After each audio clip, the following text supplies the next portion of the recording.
स्वागत है आपका हमारे channel true crime story Hindi में। दर्शकों, हम यहाँ पर रोज क्राइम की सच्ची घटना लेकर आते हैं।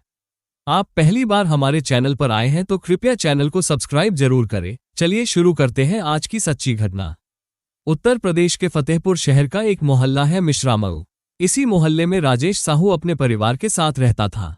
उसके परिवार में पत्नी के अलावा 2 बेटे और एक बेटी सुलेखा थी। राजेश घी का कारोबार करता था। वो फतेहपुर शहर के आसपास के गांव जाकर लोगों के यहां से घी खरीदता और फतेहपुर शहर में बेचता। इससे उसे जो फायदा होता उसी से उसके परिवार की गुजर बसर होती थी। राजेश साहू की बेटी सुलेखा सुंदर होने के साथ साथ थोड़ी चंचल भी थी, इसलिए सयानी होने पर मोहल्ले के कई युवक उस पर डोरे डालने की कोशिश करने लगे। ये भनक राजेश को लगी तो उसे चिंता होने लगी। तब उसने बेटी के लिए वर की तलाश शुरू कर दी। थोड़ी भागदौड़ के बाद उसे सदर कोतवाली के मोहल्ला बक्सपुर राधानगर में एक लड़का मिल गया। लड़के का नाम राजू प्रसाद साहू था। उसके पिता भगवानदीन साहू के पास 5 बीघा उपजाऊ भूमि थी। भगवानदीन के 2 बेटे रामबाबू तथा राजू प्रसाद थे। रामबाबू का विवाह हो चुका था। वो परिवार सहित अलग रहता था। राजू पिता के साथ करता था। बातचीत शुरू हुई तो राजू और सुलेखा का रिश्ता पक्का हो गया। फिर जल्द ही दोनों की शादी हो गई। राजू सुंदर पत्नी पाकर खुश था, जबकि सुलेखा अपने सांवले व दुबले पतले पति से खुश नहीं थी। शादी से पहले उसके मन में पति की जो छवि थी, राजू उसमें कहीं भी फिट नहीं बैठता था। लेकिन अब विवाह हो गया था, इसलिए मजबूरी में उसके साथ तो रहना ही था।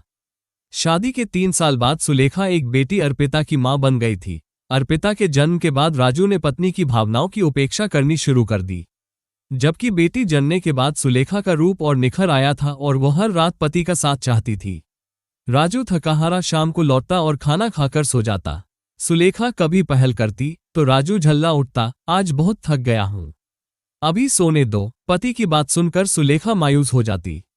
राजू की कमाई से घर का खर्चा तो किसी तरह चल जाता था, लेकिन सुलेखा अपनी हसरतें पूरी नहीं कर पाती थी। एक तो शारीरिक इच्छाएं, दूसरी अधूरी तमन्नाएं। ऐसे में औरत बहकने लगती है। सुलेखा भी बहकने लगी थी। उसने पति को दिल से निकाल दिया था और तमन्नाएं पूरी करने के लिए किसी नए मीत की तलाश में जुट गई थी। इन्हीं दिनों राजू प्रसाद साहू के घर रामराज का आना जाना शुरू हुआ। रामराज बांदा जिले के करौली गांव का रहने वाला था। रिश्ते में रामराज राजू का मौसेरा भाई था। रामराज साहू ट्रक ड्राइवर था। वो खूब पैसा कमाता था।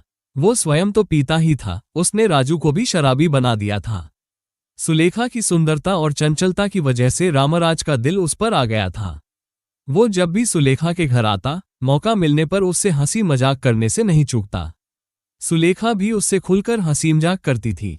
वह भी उसे मन ही मन चाहने लगी थी और अपनी तमन्नाएं पूरी करने को लालायत थी। रामराज गबरू जवान था। एक दिन रामराज आया तो राजू प्रसाद घर में नहीं था। सुलेखा को अकेली पाकर उसके दिल की धड़कनें बढ़ गईं। वैसा ही कुछ हाल सुलेखा का भी था। उसने इतलाते हुए कहा, आओ देवर जी, कैसे आना हुआ? भाभी, ट्रक लेकर प्रयागराज जा रहा था। फतेहपुर के ढाबे पर रुका तो अचानक तुम्हारी याद आई तो मन मचल उठा। मैंने पहले तो मन को मनाने की कोशिश की, जब मन नहीं माना तो ये सोचकर चला आया कि चलकर प्यारी भाभी के दीदार कर लूं। कभी कभी सोचता हूं कि इतनी सुंदर भाभी काले के लूटे राजू भैया के पल्ले कैसे पड़ गई। अपना अपना नसीब है देवर जी, मेरी तकदीर में यही लिखा था। सुलेखा ने लंबी सांस लेकर कहा। सुलेखा के इस जवाब से रामराज को लगा कि उसका तीर सही निशाने पर लगा है। वो उसके एकदम करीब आकर बोला, नसीब अपने हाथ में होता है भाभी, मैं आपसे प्यार करता हूं। मैं कोई पराया तो हूं नहीं। वैसे भी मैं न जाने कब से तुम्हारी खूबसूरती का दीवाना हूं। देवर जी, ये दीवानापन छोड़ो और अब चुपचाप चले जाओ। कहीं वो आ गए तो पता नहीं क्या सोचेंगे। सुलेखा ने उसकी आंखों में झांकते हुए कहा। रामराज ने उसे बाहों में भर कर कहा, भाभी, मैं चला तो जाऊंगा पर खाली हाथ नहीं जाऊंगा। आज तो तुम्हारा प्यार लेकर ही जाऊंगा। रामराज समझ गया कि सुलेखा को कोई आपत्ति नहीं है। इसकी वजह ये थी कि वह उसके पति से हर मायने में एक कीस था। सुलेखा ने रामराज से अवैध रिश्ता बनाया तो वो उसकी हर तमन्ना पूरी करने लगा। वो उसकी आर्थिक मदद तो करता ही था, उसके लिए नई साड़ियां तथा अन्य सामान भी लाता था। राजू उसके आने पर कोई टोका टाकी न करे, इसके लिए वो उसे मुफ्त में शराब पिलाता था। सुलेखा और रामराज का यह अवैध संबंध चोरी छिपे सालों तक चलता रहा। आखिर कब तक उनका ये गलत संबंध छिपा रहता? वे समय के साथ लापरवाह होते गए। परिणामस्वरूप एक दिन राजू प्रसाद ने दोनों को आपत्तिजनक स्थिति में देख लिया। फिर तो उसे समझते देर नहीं लगी कि उनके बीच ये खेल काफी दिनों से चल रहा है। रामराज चूंकि उसका मौसेरा भाई था और उससे ज्यादा ताकतवर भी था, अतः राजू प्रसाद ने उससे सीधे टकराना उचित नहीं समझा। उसके जाने के बाद उसने सुलेखा को आड़े हाथों लेते हुए कहा, शर्म आनी चाहिए तुम्हें ये सब करते हुए। एक बच्ची की मां होने के बाद तुम नीचता पर उतर आए हो। इसके बाद जब दोनों में तू मैं शुरू हुई तो बात बढ़ती गई। राजू को गुस्सा आ गया तो उसने सुलेखा की जमकर पिटाई की। लेकिन इस पिटाई के बाद भी सुलेखा ने रामराज को नहीं छोड़ा। वो रामराज की इतनी दीवानी हो चुकी थी कि जब उसे घर में उससे मिलने का मौका नहीं मिलता तो वो किसी न किसी बहाने बाहर जाकर उससे मिलन कर लेती। जब इसका पता राजू प्रसाद को चलता तो वो शराब पीकर सुलेखा और रामराज को खूब गालियां बकता। 25 मार्च 2021 की रात राजू प्रसाद ने एक बार फिर सुलेखा और रामराज को आपत्तिजनक स्थिति में देख लिया। रामराज तो भाग गया, लेकिन सुलेखा कहाँ जाती। राजू ने सुलेखा को बेतहाशा पीटा और जमकर गालियां सुनाई। होली के एक दिन पहले यानी 27 मार्च को भी राजू ने सुलेखा को बहुत पीटा। पीटने के बाद वो घर के बाहर शराब पीने चला गया। उसके जाने के बाद सुलेखा ने अपने प्रेमी रामराज से मोबाइल फोन पर बात की और उसे दुम दबाकर भाग जाने का उलाहना दिया। उसने ये भी बताया कि राजू ने पीट पीट कर उसकी देह स्याह कर दी है, अब वो उसका जुल्म और बर्दाश्त नहीं करेगी। जल्द ही कोई रास्ता निकालो। अब वो उससे तभी मिलेगी जब रास्ते का कांटा साफ हो जाएगा। 28 मार्च 2021 को होली थी। रामराज बाइक से दोपहर 12 बजे राजू प्रसाद के घर जा पहुंचा। उसके मन में तो नफरत थी, लेकिन उसने दिखावे के तौर पर राजू के पैर छुए और बोला, भैया आज होली है, गले मिलने आया हूं। अपनी गलतियों की माफी भी मांग रहा हूं, हो सके तो मुझे माफ कर दो। राजू प्रसाद ने एक नज़र रामराज के चेहरे पर डाली और फिर उसे गले लगा लिया। इसके बाद दोनों बातचीत करने लगे। बातचीत में उलझाकर रामराज ने उसे शराब पीने के लिए राजी कर लिया। इस बीच रामराज ने सुलेखा को इस बात की जानकारी दे दी कि आज वो चुभने वाला कांटा निकाल फेंकेगा। इसके बाद रामराज ने राजू को अपनी बाइक पर बिठाया और निकल गया। दूसरे दिन सुलेखा रोते हुए जेठ रामबाबू के घर पहुंची और उसे बताया कि राजू कल दोपहर से घर से गायब है, पता नहीं कहां चले गए। रात भर वो उनके लौटने का इंतजार करती रही। उनका पता लगाओ, उसका जी घबरा रहा है। रामबाबू ने सुलेखा को शक की नज़र से देखा, लेकिन उसने आश्वासन दिया कि वह राजू को ढूंढेगा। इसके बाद रामबाबू ने राजू प्रसाद की खोज शराब के ठेकों, बस अड्डा व टेम्पो स्टैंड पर की, पर उसका कुछ पता नहीं चला। नातेदारों के यहां भी वह नहीं गया था। 30 मार्च की सुबह 10 बजे रामबाबू को पता चला कि थरियाव थाने के हसवा गांव के पास स्थित पीएनसी प्लांट के पीछे झाड़ियों में किसी युवक की लाश पड़ी है। ये पता चलते ही रामबाबू वहां पहुंचा। उसने लाश देखी तो वो फफक पड़ा। उस समय मौके पर थरियाव थाना प्रभारी Nandlal, SP Satpal, additional SP Rajesh Kumar तथा डीएसपी अनिल कुमार मौजूद थे। पुलिस अधिकारी घटनास्थल का बारीकी से निरीक्षण कर रहे थे। रामबाबू ने सुबकते हुए बताया कि लाश उसके छोटे भाई राजू प्रसाद साहू की है। वो होली वाले दिन से गायब था।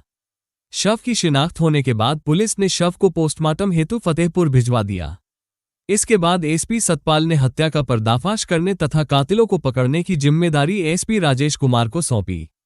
उन्होंने तब पुलिस टीम का गठन किया। इस टीम में इंस्पेक्टर नंदलाल, एसआई उपदेश कुमार, ललित कुमार, महिला सिपाही प्रियंका, सरोज तथा सर्विलांस प्रभारी सुनील कुमार को शामिल किया गया। पुलिस टीम ने मृतक के भाई रामबाबू से पूछताछ की तो उसने बताया कि उसके भाई राजू प्रसाद की हत्या उसके मौसेरे भाई रामराज ने की है। वह बांदा जनपद के मरकर थाने के करौली गांव का रहने वाला है। हत्या में मृतक भाई की पत्नी सुलेखा का भी हाथ है। रामराज और सुलेखा के बीच नाजायज रिश्ता बन गया था। इस रिश्ते का विरोध राजू करता था। ये जानकारी मिलते ही पुलिस टीम ने रामराज के मोबाइल फोन को सर्विलांस पर लगा दिया, जिससे उसकी लोकेशन मलाका कस्बे की मिली।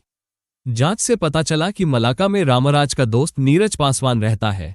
लोकेशन मिलते ही पुलिस टीम ने 2 अप्रैल 2021 की सुबह करीब 5 बजे नीरज पासवान के घर छापा मारा और रामराज तथा नीरज को गिरफ्तार कर लिया। इसके बाद टीम ने सुबह 10 बजे सुलेखा को भी उसके घर से गिरफ्तार कर लिया। तीनों को थाना थरियाव लाया गया। पूछताछ में तीनों ने राजू की हत्या का जुर्म कबूल किया। यही नहीं, रामराज ने हत्या में प्रयुक्त मोटरसाइकिल तथा खून सना पत्थर भी बरामद करा दिया। रामराज ने पुलिस को बताया कि उसके और सुलेखा के बीच नाजायज रिश्ता था, जिसका विरोध राजू प्रसाद करता था और सुलेखा को मारता पीटता था। होली के एक दिन पहले भी राजू प्रसाद ने सुलेखा को जमकर पीटा था, जिसकी शिकायत उसने मोबाइल फोन पर की थी और बाधक बन रहे पति को मिटाने की बात कही थी। इसी के बाद उसने राजू प्रसाद की हत्या की योजना बनाई और अपनी योजना में दोस्त नीरज पासवान को भी शामिल कर लिया। नीरज फतेहपुर जनपद के गाजीपुर थाने के मलाका का रहने वाला था। योजना के तहत वह होली वाले दिन बाइक से राजू प्रसाद के घर पहुंचा और उसे शराब पिलाने का लालच देकर अपने दोस्त नीरज पासवान के घर मलाका लाया। यहां पर उन्होंने शराब पी और खाना खाया। मलाका में शराब पीने के बाद वह, नीरज और राजू प्रसाद मोटरसाइकिल से घूमने निकले। वो बाइक से हुसैनगंज, छिविल्हा, हथगाम होते हुए पीएनसी प्लांट पहुंचे। प्लांट के पीछे बैठकर उसने राजू प्रसाद को फिर शराब पिलाई। इसके बाद राजू प्रसाद जब नशे में अर्धबेहोश हो गया तो उसने नीरज की मदद से पत्थर से सिर कूंचकर राजू प्रसाद की हत्या कर दी और वापस मलाका आ गए, जहां से पुलिस ने उन दोनों को गिरफ्तार कर लिया। थाना प्रभारी नंदलाल ने बयान दर्ज करने के बाद मृतक के भाई रामबाबू की तहरीर पर आईपीसी की धारा 302/201 के तहत सुलेखा, रामराज व नीरज के खिलाफ रिपोर्ट दर्ज कर ली तथा उन्हें गिरफ्तार कर लिया। 3 अप्रैल 2021 को थाना थरियाव पुलिस ने अभियुक्त रामराज, नीरज व सुलेखा को फतेहपुर की कोर्ट में पेश किया, जहां से उन तीनों को जिला जेल भेज दिया गया। मिलते हैं दर्शकों एक और सच्ची कहानी लेकर, तब तक अपना ख्याल रखें और जुर्म के खिलाफ लड़ने की इस मुहिम में हमारा साथ देने के लिए कृपया चैनल को सब्सक्राइब और वीडियो को लाइक जरूर करें। जय हिंद।